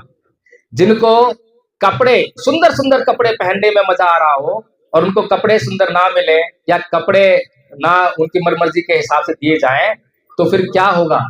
तो उसका जो नुकसान हमें भुगतना ही पड़ेगा। तो इसीलिए हमें जो है एक जो कहते हैं सादा जीवन, सादा जीवन पर अपने जीवन को आधारित करना चाहिए। भगवान बुद्ध ने जो शब्द दिया वो शब्द है करुणा, और जो दूसरी संस्कृति का शब्द है वो है प्रेम। प्रेम में दुख है और करुणा में समस्या का हल है। दो में बड़ा फर्क है। जिससे मैं प्रेम करूंगा, जब मैं प्रेम करूंगा और जब वो प्रेम होना बंद हो जाएगा, उसकी पूर्ति नहीं होगी, तब मुझे दुख होगा। अभी हमने कहा कि पिए ही विपयोगो दुखा, अपिए ही संपयोगो दुखा। प्रिय जनों का बिछुड़ना दुख है, अप्रिय जनों का मिलना दुख है। जिनको हम चाहते हैं जब वो बिछुड़ जाते हैं, जैसे कि हमारे बीच से आज हमारी बेहद प्रिय नंदनी हमारे बीच में नहीं है, दुखों का पहाड़ टूट गया। ये समय नहीं था उसके जाने का। इससे पहले एक और मृत्यु घर में हुई थी, इतना अधिक कष्ट नहीं हुआ था, इतना अधिक दुख नहीं हुआ था, लेकिन इस लड़की से अधिक प्रेम था। तो जो प्रेम जितना था, जिसको प्रेम था, उसको उतना दुख होना लाजमी है। तो इसीलिए भगवान बुद्ध की जो वाणी है वो इस संसार के लिए बहुत महत्वपूर्ण है, कल्याणकारी है। अगर हम भगवान बुद्ध की वाणी को देखेंगे तो उसमें संसार के प्रत्येक प्राणी के लिए, अभी मैंने जितनी भी बातें कही हैं, मैं यहाँ उपस्थित समाज से पूछना चाहता हूँ कि कोई भी बताए कि कोई भी बात जो मैंने यहाँ पर कही है भगवान बुद्ध के बारे में, भगवान बुद्ध की वाणी के बारे में, कि संसार में वो किस पर लागू नहीं होती है, संसार के किस व्यक्ति को वह उसकी जरूरत नहीं है। क्या मुसलमानों को जरूरत नहीं है? क्या मुसलमानों को यही बातें कहेंगे कि भाई क्रोध मत करो, वैर मत करो, वैर से वैर शांत नहीं, मना कर देंगे? वो ईसाई मना कर देंगे? प्रत्येक धर्म का व्यक्ति बुद्ध से इनकार नहीं कर सकता। लेकिन जब हम प्रत्येक धर्म की बात करते हैं, उनके सिद्धांतों की बात करते हैं, तो एक धर्म के सिद्धांत दूसरे धर्म पे लागू नहीं होते हैं। लेकिन भगवान बुद्ध की बातें जितनी 2600 साल पहले महत्वपूर्ण थी, उतनी ही आज भी महत्वपूर्ण है, उतनी ही आज भी कल्याणकारी है। आज जो घटना इस परिवार में हुई है, यहाँ पर बहुत सारे बच्चे मौजूद हैं, वीडियो बन रहा है, बहुत से बच्चों तक पहुंचेगा, तो बच्चों के लिए बहुत बड़ा मैसेज है। इस घटना से उनको जब प्रेरणा लेने की जरूरत है कि कभी भी अपनी जिंदगी में जिद मत कीजिए, उचित और अनुचित का फैसला कीजिए, जो सही हो उसको जरूर कीजिए और जो गलत हो उसको कभी मत कीजिए। अपनी जिंदगी में त्याग को लेकर आइए, अपनी जिंदगी में त्याग का अभ्यास कीजिए, बचपन से त्याग का अभ्यास कीजिए, बचपन से अप्रमाद का अभ्यास कीजिए, आलस को छोड़ने का अभ्यास कीजिए।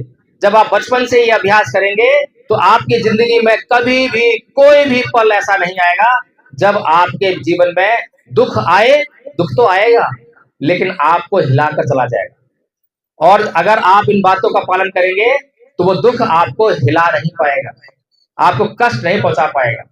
दुख आया और चला गया। एक व्यक्ति जिसके पैर में पीड़ा हो रही है, वो हाय रे मरा चिल्लाता है, मेरे पैर में पीड़ा हो रही है, मरा।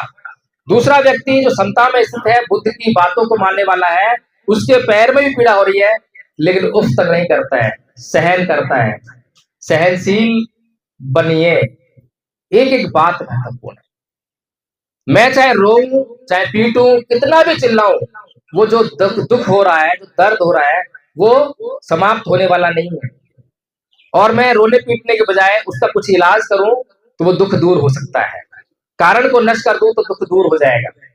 तो इसलिए आदरणीय उपस्थित समाज, आज की जो घटना घटी और उसके बाद आज जो ये परित्राण पाठ बौद्ध धम्म संखार के माध्यम से यहाँ आप लोगों के बीच उपस्थित हुआ है, इसका यही उद्देश्य था कि एक तो परिवार को शांति मिले। परिवार को शांति इस बात से मिलेगी कि इस संसार में कुछ भी नित्य नहीं है, सब कुछ अनित्य है, सब कुछ हर पल बदल रहा है।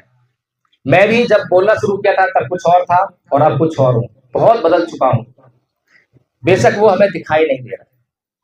तो इसीलिए जो लोग हमारे बीच में हैं, यही नंदिनी जिस घटना की वजह से आज हमारे बीच में नहीं है, जिस प्रकार से वो हमारे बीच में नहीं है, उस प्रकार से ना होती तो किसी और प्रकार से उसकी थी। उसको कोई बीमारी हो जाती तो भी मर सकती थी, अपना कोर्स कर रही आती थी, बस पलट जाती, एक्सीडेंट तो मर सकती थी, हार्ट अटैक उसका था, मर सकती थी। किसी भी कारण से हमारे बीच में हम जितने भी उपस्थित लोग हैं, हम सबकी मृत्यु एक दिन निश्चित है। लेकिन मनुष्य का जीवन बड़ा दुर्लभ है, बड़ा दुर्लभ है। दुर्लभ मतलब बड़ी मुश्किल से मिलता है। कितने प्राणी हैं अपने आसपास, जरा देखिए, ये कुत्ते, बिल्ली, छोटे छोटे जीव, सब प्राणी हैं, सबके पास शरीर है और चित्त है। दो बातें हैं, नाम रूप, नाम और रूप है, शरीर है और चित्त है। और सभी प्राणी जो है दुख भोगने के लिए मजबूर है। उनके पास दुख आएगा, वो दुख को भोगेंगे ही, उसको दूर नहीं कर सकते। लेकिन ये मनुष्य जीवन है जिसके पास दुख आते हैं तो दुख को दूर भी कर लेता है। और यही मनुष्य जीवन है जो कि अपने दुख को हमेशा हमेशा के लिए दूर कर सकता है। कैसे दूर कर सकता है? कि इस जीवन में वो समता पर स्थित हो जाए, निर्वाण को प्राप्त कर ले।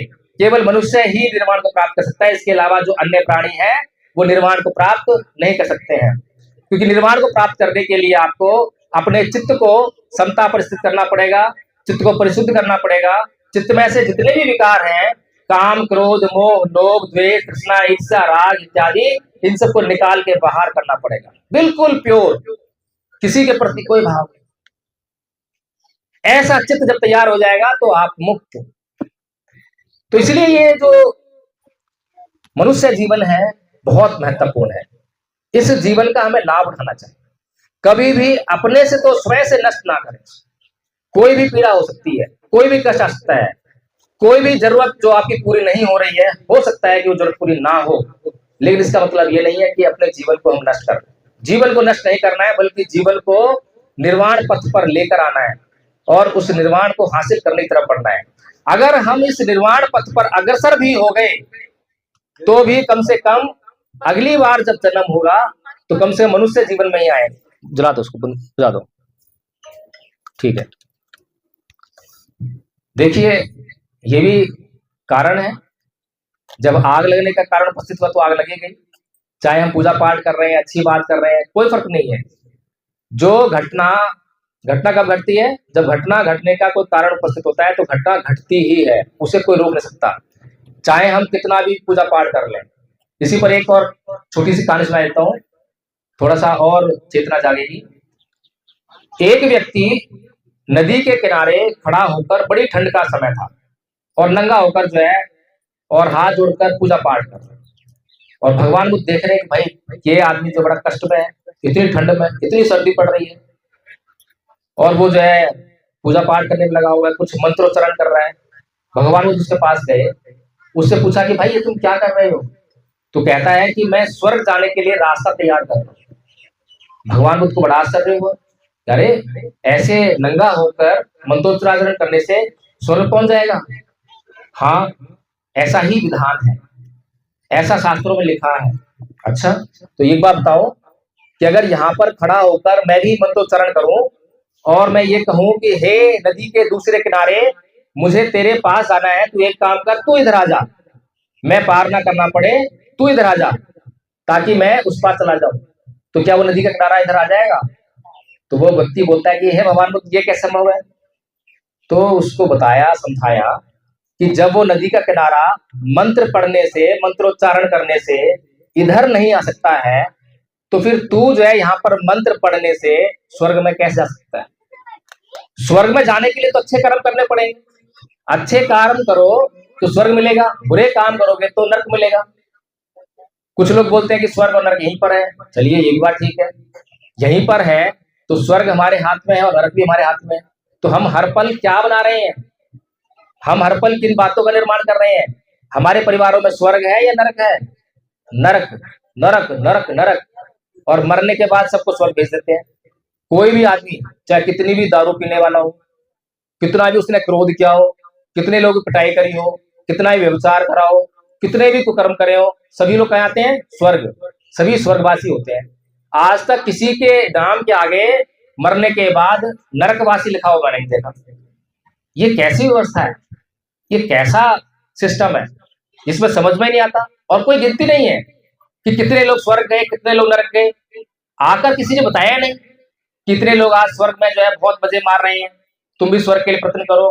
कितने लोग आज नरक में जो है बहुत यातनाएं झेल रहे हैं, तुम बचो। किसी ने बताया नहीं। इसका मतलब ये है कि हमें कोई गुमराह कर रहा है, कोई गुमराह कर रहा है, क्योंकि उसका काम उससे सिद्ध हो रहा है, उसको उससे फायदा हो रहा है। लेकिन हम क्यों गुमराह हो रहे हैं? हम इसलिए गुमराह हो रहे हैं क्योंकि हम अल्पज्ञानी हैं। हमारे पास उसके गुमराह करने जाने का जो प्रयोजन है उसको ना समझ पाने का, उसको समझ पाने का ज्ञान नहीं। तो इसीलिए भगवान बुद्ध ने कहा कि अविद्या पच्चा संखारा, कि अविद्या के कारण जो है संस्कार जन्म ले रहा है। अभी मैंने जो है 6 इंद्रियों की बात की और 6 विषयों की बात की।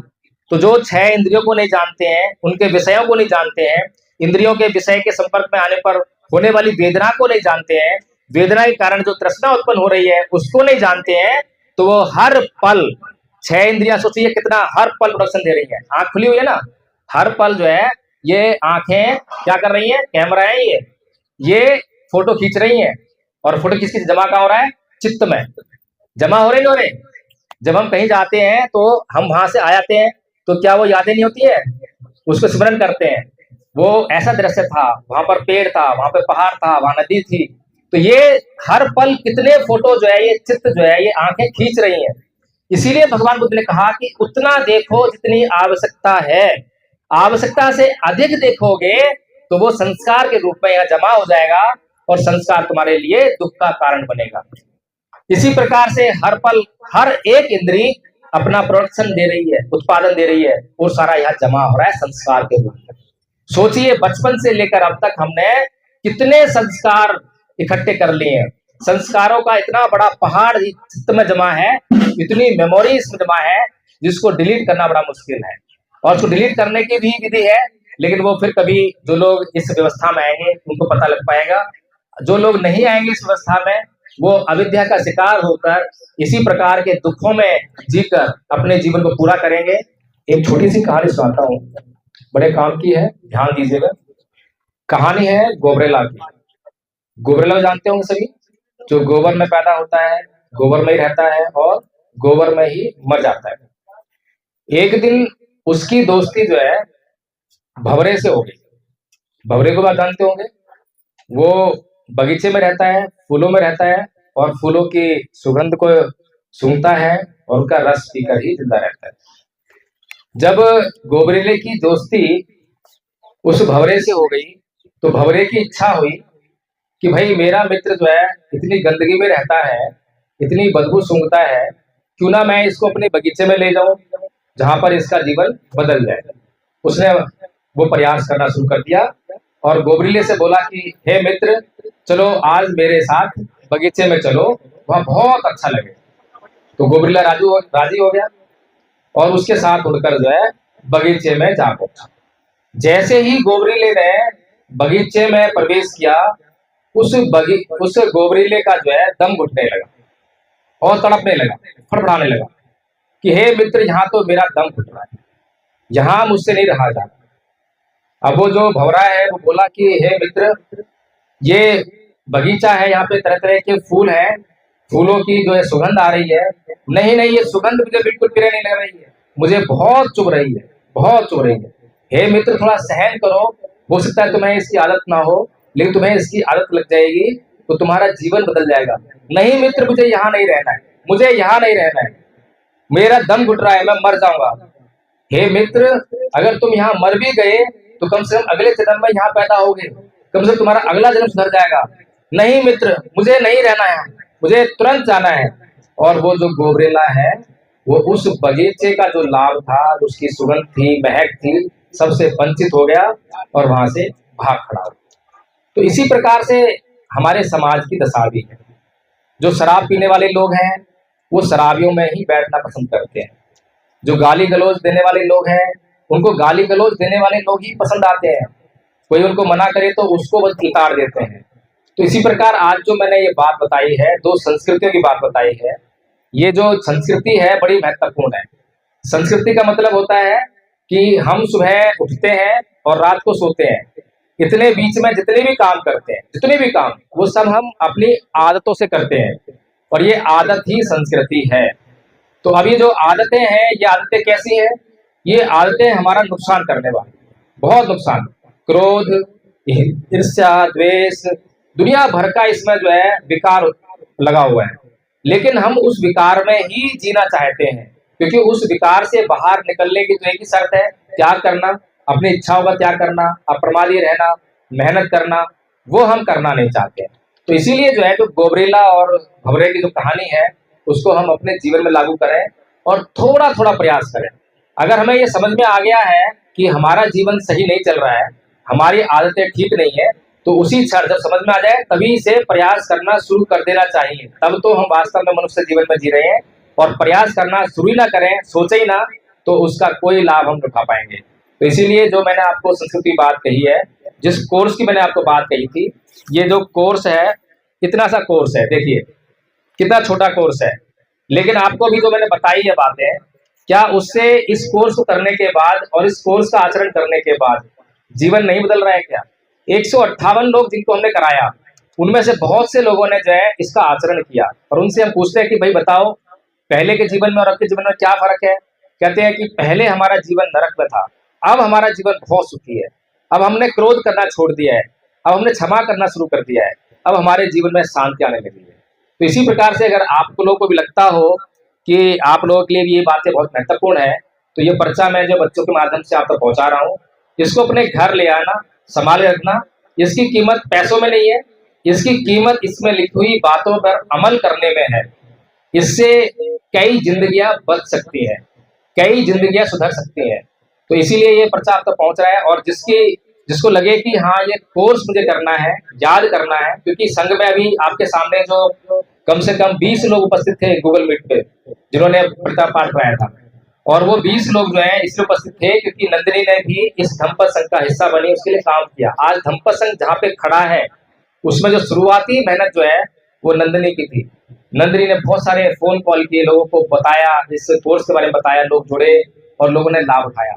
लेकिन समस्या ये रही कि नंदिनी जो है स्वयं इस कोर्स को करने से वंचित रह गई, और इस कोर्स का अगर अभ्यास कर लिया होता तो शायद आज हमें ये दिन देखने को नहीं मिलता। तो इसीलिए आदरणीय उपस्थित समाज, ये कोर्स जो है मैं बच्चों के माध्यम से आपको पहुंचा रहा हूँ। अगर आपको लगे तो इसको करना, और इस पर फोन नंबर है, आप फोन करके जो है सर से जुड़ सकते हैं, और जुड़कर जो है इसको सीख सकते हैं। और संघ में रहेंगे तो आपको गौर करा जाएगा कब आप क्रोध कर रहे हैं, और हाँ डेली अभ्यास करना होता है। और बता दूं आपको कि इसकी मीटिंग जो है सुबह 5 बजे शुरू होती है, सुबह 9 बजे चलती है, और फिर 2 बजे शुरू होती है, और रात के 12 बजे तक कंटिन्यू चलती रहती है। किसी के पास कोई बहाना नहीं है। 15 मिनट भी अगर रोज दोगे तो इसको हम याद करवा देंगे, आपको सिखा देंगे, फिर आचरण आपका देखने लगेंगे। मेरे प्यारे बुजुर्ग और मेरी माताएं, मेरे यहाँ पे बहुत रिश्तेदार बैठे हुए हैं। मैंने आज जो दुख की घड़ी देख रहा हूँ, कभी सोचा नहीं था कि मुझे ये देखने को मिलेगी। मैंने बच्चों के साथ वो फ्रेंडशिप यूज की थी कि जैसे एक दोस्त के साथ यूज करता है। कभी भी मैंने इन बच्चों को कभी धमकाया नहीं, डांटा नहीं, लेकिन मुझे फिर भी ये दुख देखने को मिला। मुझे इस दुख को देखने के बाद पीड़ा भी हुई, और पीड़ा होने के बाद मुझे महात्मा बुद्ध का एक कहानी याद आई कि एक बार उनके समय में किसी एक बुजुर्ग महिला का एक जवान पुत्र मर गया था, और जब वो पुत्र मृत्यु को प्राप्त हुआ तो वो महिला रोती बिलखती हुई कुछ ब्राह्मणों के पास गई, और उनसे उसने प्रार्थना की कि मेरे इस बच्चे को ठीक कर दो, चाहे मुझसे जो भी चाहो वो ले लो, पर इसे उठा दो, मुझसे मिला दो। तो उन ब्राह्मणों ने सोचा क्यों ना आज यहाँ करुणानिधि बुद्ध आए हुए हैं, आज उनका परीक्षण लिया जाए और उनके पास इनको भेजा जाए। और उन्होंने उनको बड़ा चढ़ाकर कहा कि जाओ, तुम्हारे पुत्र को तो वो ही ठीक कर सकते हैं, और यहाँ किसी के बस की बात नहीं है। तो उस महिला को मगध नरेश, उस टाइम आजाद शत्रु होते थे, उनके वहां भेज दिया। वहां पर तथागत बुद्ध आए हुए थे, और उन्होंने रो रो कर बिलक बिलक कर अपनी छाती पीट पीट कर, जिसे आज हमारा परिवार पीट रहा था, उनके सामने अपनी समस्या रखी कि हे प्रभु, मैंने आपका नाम बहुत सुना है, इस संसार में आपकी जय जयकार हो रही है, आप मेरे इस पुत्र को जीवित कर दीजिए, और जो आप मांगोगे मैं सब कुछ देने के लिए तैयार हूं। बोले ठीक, बस इतनी सी बात, आप दुख ना हो, आप दुखी मत हो, और आप एक छोटा सा काम कर दीजिए, मैं आपके पुत्र को जीवित कर दूंगा। बोले हाँ, क्यों नहीं, मैं सब काम करूंगी, आप एक बार बताइए तो सही। बोले तो इस नगर में जाइए और एक मुट्ठी सरसों के दाने मुझे उस घर से लाके दीजिए जिस घर में ये दुख ना हुआ हो, जिस घर में किसी व्यक्ति की मृत्यु ना हुई हो, उस घर से जाके मुझे एक मुट्ठी सरसों के दाने लाके दीजिए, और फिर अगर आप एक मुट्ठी दाने लेके आ गए तो मैं आपके पुत्र को बिल्कुल जीवित कर दूंगा। इतनी बात सुनी, माँ की ममता कहाँ रुकती है, तड़पती हुई और भागी भागी कभी इस दरवाजे को पीट रही है, कभी उस दरवाजे को पीट रही है और बोल रही है, जैसी दरवाजा पीटती कोई ना कोई सज्जन महापुरुष या कोई महिला निकल के आती थी, कहे माता मेरा बच्चा इसी तरह दम तोड़े हुए पड़ा है। तथागत बुद्ध ने कही एक मुट्ठी सरसों दे दो। बोले अरे बहन एक मुट्ठी क्या, तू एक थाली भर के ले जा। बोले नहीं मुझे एक मुट्ठी सरसों की जरूरत है। बोली परंतु उनकी एक शर्त है। बोले शर्त क्या? क्या आपके घर में किसी की मृत्यु तो नहीं हुई? जब मृत्यु का नाम आया तो बोली बहन हम तुझे नहीं दे सकते,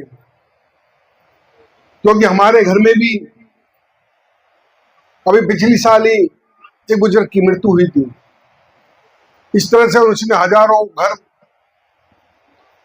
छान मारे, लेकिन उसे कोई भी ऐसा घर प्राप्त नहीं हुआ जिस घर में कोई दुख ना हुआ हो। सुबह से निकली थी, रोते रोते शाम हो गई और शाम को जब घर पे पहुंची तो किसी के घर से एक भी मुट्ठी दाने नहीं मिले, तो जो ऐसा घर ना मिला हो।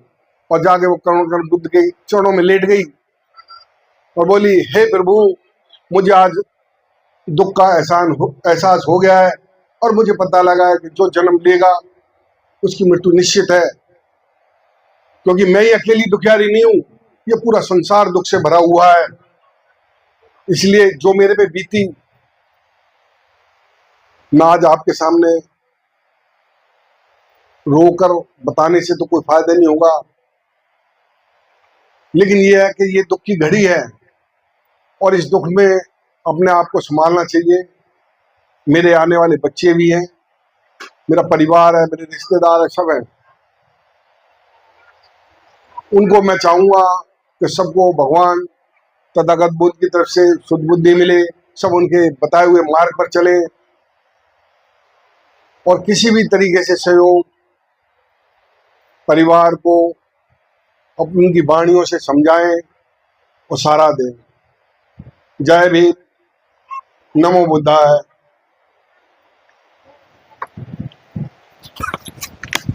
बहुत धन्यवाद।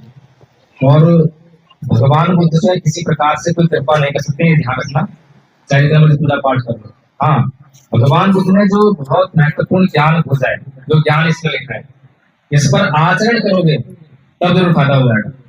भगवान बुद्ध कहते हैं कि मेरी शरण में आने मात्र से कोई लाभ होने वाला नहीं, और किसी के कहने पर भी बता जाना, पहले जांच करना कि हाँ जो मैं बता रहा हूँ वो ठीक है या नहीं है।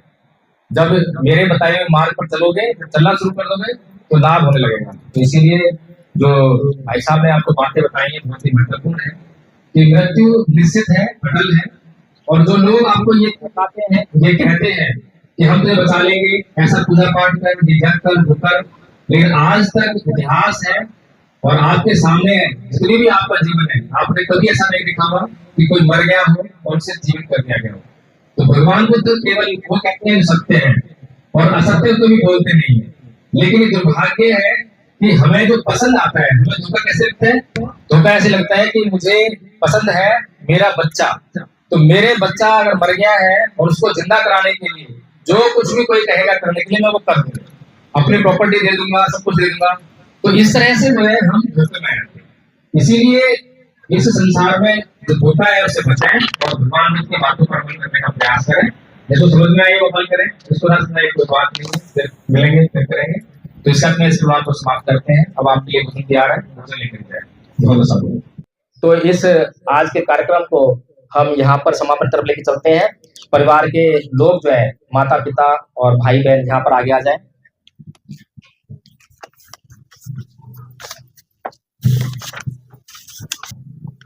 इच्छितं पथितं तुह्यं क्षिप्रमेव समिद्धतु सप्पे पूरयन्तु संकप्पा चन्दो पुनरसो यथा आयु आरोग्य संपत्ति सग संपत्ति च ततो निब्बान संपत्ति विना ते समिद्धतु।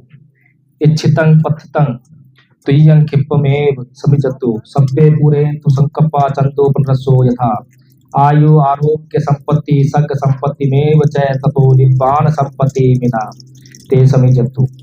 इच्छितं पथितं तुह्यं क्षिप्रमेव समिद्धतु तब सब्बे पूरयन्तु संकप्पा चन्दो पुनरसो यथा आयु आरोग्य संपत्ति सग संपत्तिमेव च ततो निब्बान संपत्ति इमिना ते समिद्धतु। धीरे डाल दो, धीरे डाल दो। डालते रहो।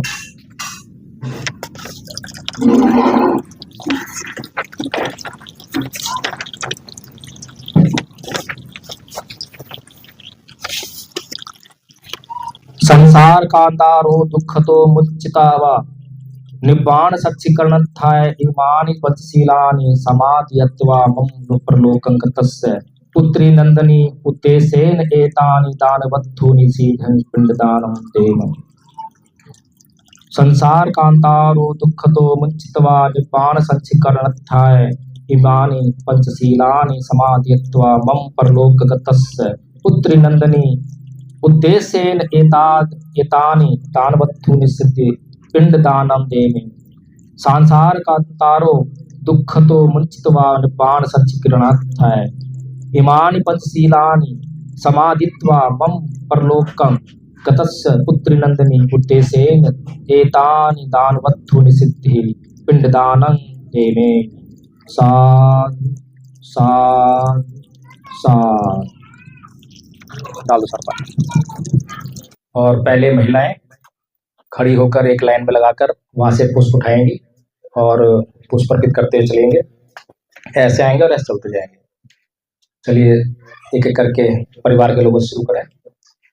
ता सुखी होन्तु सबे होन्तु चाखेरिनो सबे भद्राणि पश्यन्तु मा किञ्चित् दुःखमागमा सबे सत्ता सुखी होन्तु सबे होन्तु चाखेरिनो सबे भद्राणि पश्यन्तु मा किञ्चित् दुःखमागमा सबे सत्ता सुखी होन्तु सबे होन्तु चाखेरिनो सबे भद्राणि पश्यन्तु मा किञ्चित् दुःखमागमा सबे सत्ता सुखी होन्तु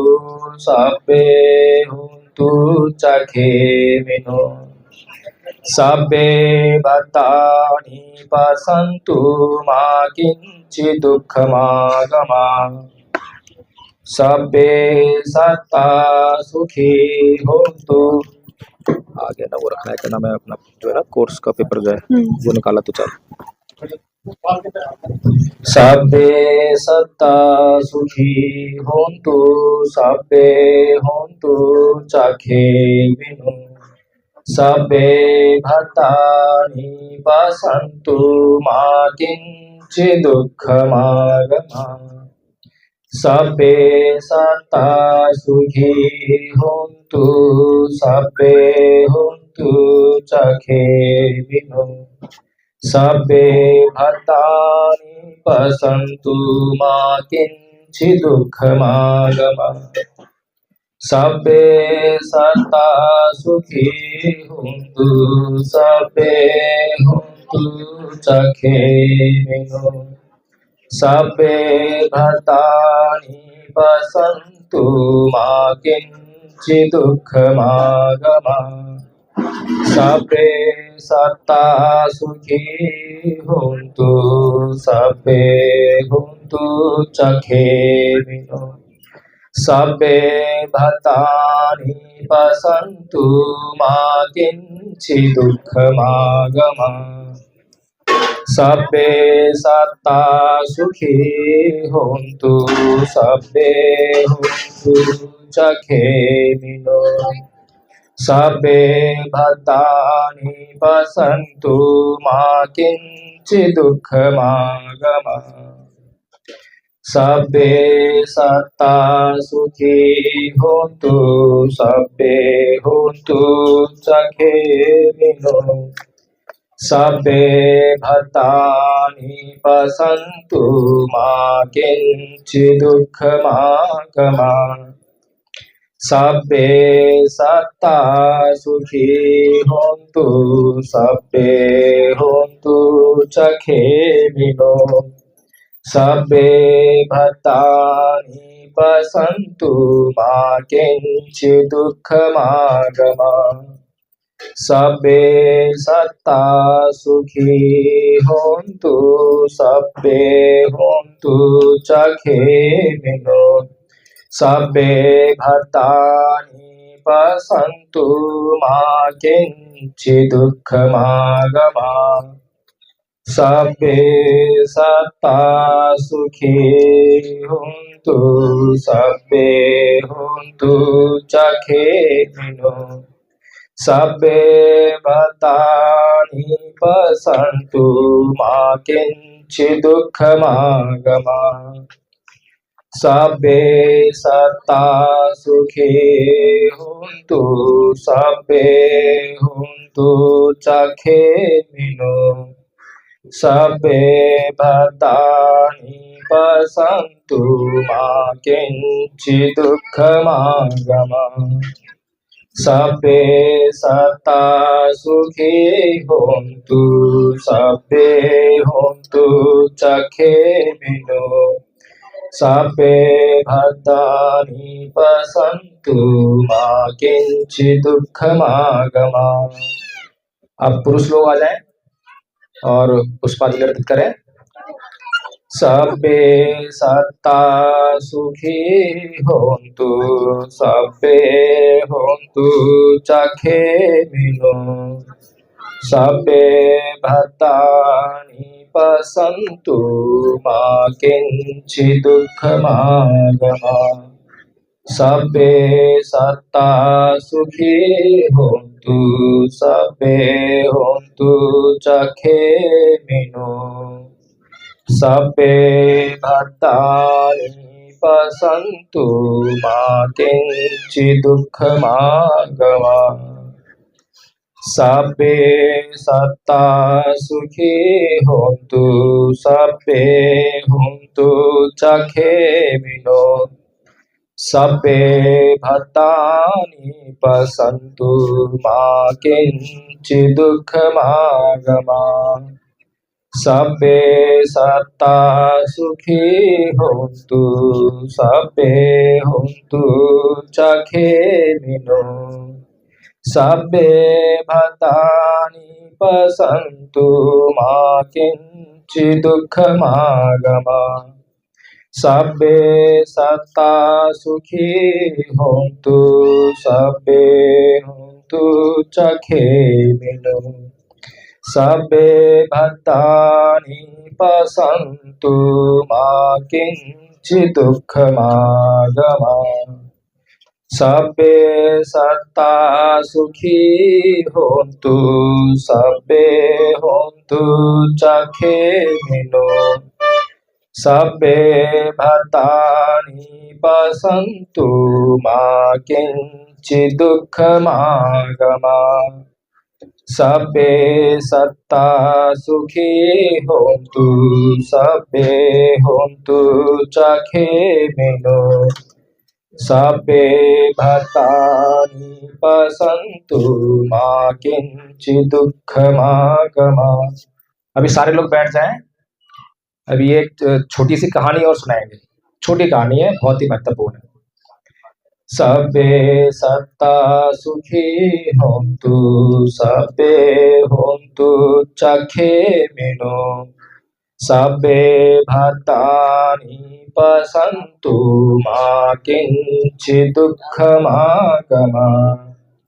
सब्बे सत्ता सुखी होन्तु सब्बे होन्तु चखेमिनो सब्बे भद्राणि पश्यन्तु सब्बे सत्ता सुखी होन्तु सब्बे होन्तु चखेमिनो सब्बे भद्राणि पश्यन्तु मा किञ्चिदुःखमागमः सब्बे सत्ता सुखी होन्तु सब्बे होन्तु चखेमिनो सब्बे भद्राणि पश्यन्तु मा किञ्चिदुःखमागमः। साधु साधु साधु।